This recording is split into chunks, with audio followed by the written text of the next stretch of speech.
they're going to feel bad that they went back to their old ways. You can take it a step too far. Hey guys, welcome back to my channel. My name is Zaire. If you're new, hey. If you're a returning subscriber, hey, good to see you again. Today's video is a bit different. I wanted to talk about something a bit more intimate, going to like the relationship realm, and that's all about how to not mother your partner. I feel like especially for women, it's very easy to take on a very caring and nurturing role when we step into relationships with people. And not to say that there's anything wrong with that, but you can take it a step too far to the point where you are no longer acting as your partner's partner, but more like their mom in terms of like tending to them or picking up after them, cooking, cleaning, that type of stuff. Not to say like you can't cook for your person, but if you find yourself becoming resentful, that's usually the first indicator that you are doing too much. You just have to remember at the end of the day, this person is also an adult, so what you can do for them, they can also do for themselves. And you don't want to make it to the point where you're then doing stuff because you feel as though your partner is inadequate. If it comes to that, then just have a conversation with them and openly communicate that they're not meeting your standards where you would like them. If that means like helping you clean around the house if you guys live together or apartment, or if you do live together, again, kind of going into that field, but cooking. This looks different for everyone because there are some people who are in relationships, and this isn't even specific to the guy or the girl. When I say mothering, it's more so just like kind of like coddling, but mothering is like more universal. But if you find that one person in the relationship is taking on more of the domestic chores, if this person doesn't mind, then that's okay. Some relationships are just like one person will take that on and want to do it and have no problem doing it solo completely. But a lot of the times I find that there will be one person in the relationship who is used to doing things a certain way and will take on most of the chores because they don't like the way their partner does the exact same thing, if that makes sense. I think when you get into a relationship, a huge thing to take in is that everyone has their own way of doing things, and just because your way is different from someone else's doesn't make their version or way of doing things wrong. I know that can be stressful, especially if you have like slight OCD and you like things done a certain way. With that being said, some compromise needs to happen in order for you to have a successful and healthy relationship, because if you always expect the person to do things exactly as you want them to be done, you're setting yourself up and your relationship up for failure, because it's impossible. Also, with that being said, not every relationship is going to look the same. So some of the things I'm saying you guys may be doing, and if it works for you, then keep doing you. This is more so just for the people who are feeling resentment towards their partner because they feel as though they're picking up all the slack in the relationship and their partner isn't helping out. This video is for you guys. I think honestly it's mainly just to do a lot of self-reflecting. If anything, if it helps, maybe get a piece of paper and a pen and write down ways in which you feel as though your partner isn't meeting your standards or isn't helping out enough, rather, shall we say, and ways in which you feel like you're carrying the larger portion of the load where you would like them to help pitch in. Write this down on a piece of paper, because more often than not, I find that people in relationships tend to bring these things up at the worst times. There has to be the right place and time when bringing this up. If you guys are having a little disagreement and you throw it in their face, like something on this list, they're not going to listen to you, and they're just going to think that you're nagging because you're already in this tense state of being, and then you're throwing in their face basically a way in which you see them as not being adequate or not helping you out. So they're not going to take this as constructive criticism, nor are they going to take it as a way of you trying to healthily and effectively communicate to them that you need help in this area. So if anything, what I would recommend is you have this list out. Don't like present it to them, because that also just looks like you're bulleting ways in which they're not good enough for a person. And what I will say is, instead, have your list, think about it in your head. That way you're not like actually physically pulling out a piece of paper during the middle of your conversation with them, but sit them to the side and just say, hey, I want to have a conversation with you. If now is not a good time, let me know. It's nothing serious. I just wanted to communicate to you about certain things that I've been struggling with. Just something like that. You don't want it to sound too bad, and you don't want it to sound negative. You want it to come from a vulnerable place. That way the person that you're talking to isn't automatically going onto defense or like defensive mode.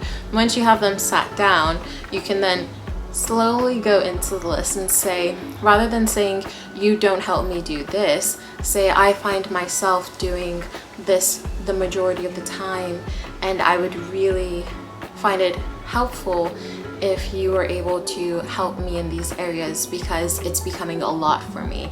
Just with saying things in that way, with that tone, the person is going to feel, not in a bad way, like this isn't being manipulative, but the person is going to feel your like exhaustion and want to like help you. Especially if this person is a caring partner, they're going to want to do whatever they can in their capabilities to help you if you're struggling. So just by presenting it in a way of, I would like your help, or I need your help in these fields, can you help me, they're going to be more than willing to want to work with you and correct this behavior that they may have. So yeah, approach them in an open, kind, non-judgmental tone, and you should be good. If at first they start to help you out in these areas, and then it slowly starts dying down, because again, we're all humans, we're used to doing things a certain way, and I feel like especially when you introduce a new way of doing something that someone already has like their way of doing it and they've been doing it that way for years, it's going to take a bit of time for them to stick to your way of doing things, or the way you guys have met in the middle in terms of how you guys want to do things moving forward. So with that being said, after the conversation's been had and you're noticing improvements, do expect for there to be times when they fall off of the wagon, so to speak, when things start to revert back to the way things were.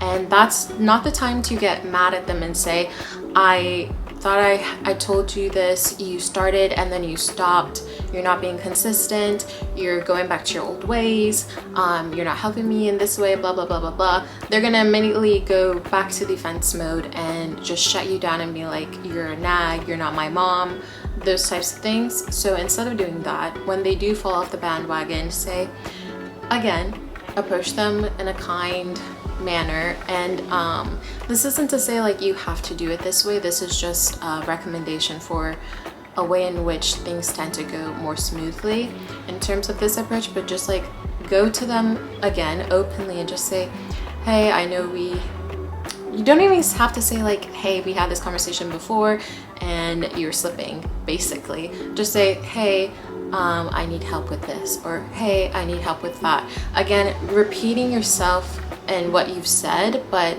as though you've never said it before. And they're gonna be like, ooh, she did have this conversation with me, or they did have this conversation with me and they did express this, and I was like putting in more effort and then I was slipping, like I did back down and start going back to my old ways. Let me get back onto what I need to be doing and the way that I need to be doing it. They're going to have these conversations with themselves without you even having to have it with them again. And they're going to feel bad that they went back to their old ways, because instead of blowing up in their face, you're approaching them in a kind, like softer manner. So they're gonna be like in their own head, she could have flipped out on me but she didn't, I feel bad, like I'm putting her in this uncomfortable position again, I'm gonna change things. So yeah, I've noticed that does work, and it does like help alleviate a lot of conflict, especially when you're freshly moving in with someone. You guys are coming from two different worlds and creating your own, which is definitely an experience. But after the first beginning hurdles, I will say that you guys should be good, and the best way to stop mothering someone is just to change your communication style with this person. Approach them as an adult who's completely able-bodied, capable of doing all the things that you're asking, because the way because these things aren't big things no matter what the things are. And once you approach them as an adult, as though they were like your friend or something, that mothering won't necessarily occur as much. I feel like especially when we get into relationships, we feel as though we have to like go above and beyond, and that's not say that it's not to go above and beyond, because you're going to do more for your partner than you will your friends in many ways. But in this sense of the relationship, I think it's best to approach them as though they were a friend, because you're not going to mother your friends, so you don't want to mother your partner. But yeah, the lines can get very blurred when you're in a relationship, especially if you're living with someone or you guys have been dating for a very long time and you know each other very well. You guys can establish this sense of comfort with one another and the way you communicate. But at the end of the day, you guys were once strangers and they're a full-blown adult. So don't alter communicating with them too much to a degree where you are then feeling as though you are taking on full responsibility for a whole adult, as though they're your child and you have to like provide for them and care for them, because at that point you're gonna lose like that passion and romantic attraction to a person if you're feeling as though you fully have to take care of an adult. But yeah, those are my tips and tricks on how to avoid mothering a partner and how to keep a relationship healthy, as well as some like different approaches when it comes to communicating your wants, desires, and needs to a person in a non-mothering way or a non-nagging way or like annoying way, in a way that isn't going to put your person on edge or defense mode. So yeah, I hope this video has helped you guys. I hope you guys have great relationships if you are in one. But yeah, if you have used these or if you have any more tips in regards to the subject, leave them down below. Again, it's been so nice talking to you all. I hope to see you guys in the next one. Don't forget to like and subscribe. Bye.